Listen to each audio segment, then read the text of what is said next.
जिला बार court room आप नेता अनुराग ढांडा पहुंचे, करनाल पहुंचे थे और संविधान बचाने के लिए मार्च निकाला जाएगा, इसकी जानकारी दी। 10 अक्टूबर को दिल्ली में ये मार्च निकाला जाएगा। संविधान बचाओ मार्च में तमाम वकील शामिल होंगे और इस दौरान उन्होंने तमाम आरोप बीजेपी, कांग्रेस और जेजेपी पर भी लगाए। मुख्यमंत्री के जन संवाद को जन विवाद कार्यक्रम बताया। ये लॉयर्स का प्रोटेस्ट है और इसलिए लॉयर्स का प्रोटेस्ट है क्योंकि अभी हाल ही में जिस तरीके से नए एक्ट लाए जा रहे हैं, कानून में बदलाव किए जा रहे हैं, बिना प्रॉपर कंसल्टेशन के किए जा रहे हैं, लीगल फ्रेटर्निटी को कॉन्फिडेंस में लिए बिना किए जा रहे हैं, सुप्रीम कोर्ट के फैसले बदले जा रहे हैं, जो चुनाव आयोग की सिलेक्शन कमेटी है उसमें से चीफ जस्टिस को एक्सक्लूड कर दिया गया है। इन सारे मुद्दों को लेकर के पूरे देश की लीगल फ्रेटर्निटी के अंदर बहुत चिंताएं हैं, वकीलों के अंदर बहुत चिंताएं हैं। इसलिए सांकेतिक रूप से हरियाणा और दिल्ली के वकील मिलकर के पहले ये मार्च निकाल रहे हैं और उसके बाद पूरे देश में इस मुहिम को आगे बढ़ाया जाएगा। ये जो मुख्यमंत्री कर रहे हैं ये जन संवाद नहीं है, ये जन विवाद कार्यक्रम है, जहां पे वो जनता के साथ विवाद स्थापित कर रहे हैं, संवाद स्थापित नहीं कर रहे हैं। कोई अगर महिला उनसे रोजगार मांग ले, कोई फैक्ट्री लगाने को कहे, कहते हैं चंद्रयान में भेज देंगे तुमको। कोई युवा अगर उनसे अपने एग्जाम के बारे में सवाल पूछे अपनी पुलिस से, उसको उठवा देते हैं, बोलते हैं इसके खिलाफ कार्रवाई करो। कोई कार्यकर्ता नशे पे सवाल पूछे तो बोलते हैं इसकी पिटाई करो पहले, फिर इसको बाहर लेके जाओ यहाँ से। कोई महिला अपने बच्चे के नशे से मर जाने के ऊपर सवाल करे, बोलते हैं तुम्हें सिखा के भेजा है किसी ने।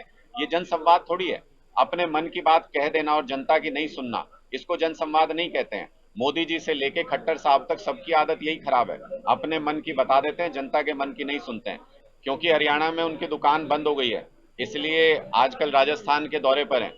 कुछ पार्टियां हैं जिनको समझ आ गया है कि उनकी दुकान बंद हो गई है, इसलिए शटर डाउन करके अपने आप दूसरे राज्यों के अंदर अपना भविष्य आजमा रहे हैं।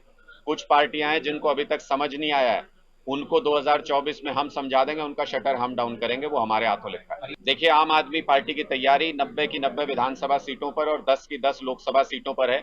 हम अपना संगठन 10 की 10 लोकसभा सीटों पर और 90 विधानसभा सीटों पर अनाउंस कर चुके हैं और वो संगठन अब गांव-गांव में फैल रहा है।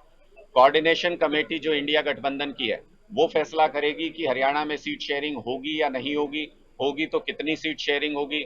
ये जो रोजाना हुड्डा साहब निकल करके कुछ कुछ बयान दे देते हैं, मैंने तो 2-4 दिन पहले सुना, बोले कि आम आदमी पार्टी का क्या आधार है सीट मांगने का। तो मैंने पलट के उनसे पूछा भी था, जवाब नहीं आया उनकी तरफ से। मैंने कहा जी, रोहतक और सोनीपत दोनों बाप बेटा हार गए थे, इनका क्या आधार है टिकट मांगने का या सीट मांगने का। पहले कहते थे कि मैं पिछली बार मुख्यमंत्री के चेहरे से, इस बार मुख्यमंत्री विधानसभा चुनाव होने के बाद चुनेगी कांग्रेस, और फिर उसके बाद प्रबल दावेदार होने तक 3 बार भूपेंद्र हुड्डा जी ने बयान बदला, क्योंकि कांग्रेस के अंदर ही कोई उनको नेता मानने को तैयार नहीं है। तो स्टेट पूरा नेता मानेगा वो तो अब वो सपने में ही सोच सकते हैं। अब हरियाणा इन सब पुरानी पार्टियों की राजनीति से आगे निकल चुका है। इन्होंने 25 साल तक कांग्रेस पार्टी ने हरियाणा पे राज किया, ना स्कूल अच्छे कर पाए, ना अस्पताल अच्छे कर पाए, ना बिजली 24 घंटे दे पाए, ना पानी घर घर पहुंचा पाए गांव में। कोई काम बेसिक सुविधाओं का नहीं हुआ। 9 साल हो गए बीजेपी को, कोई बेसिक काम नहीं हुआ। इसलिए अब लोग मूलभूत सुविधाओं की राजनीति करना चाहते हैं। आम आदमी पार्टी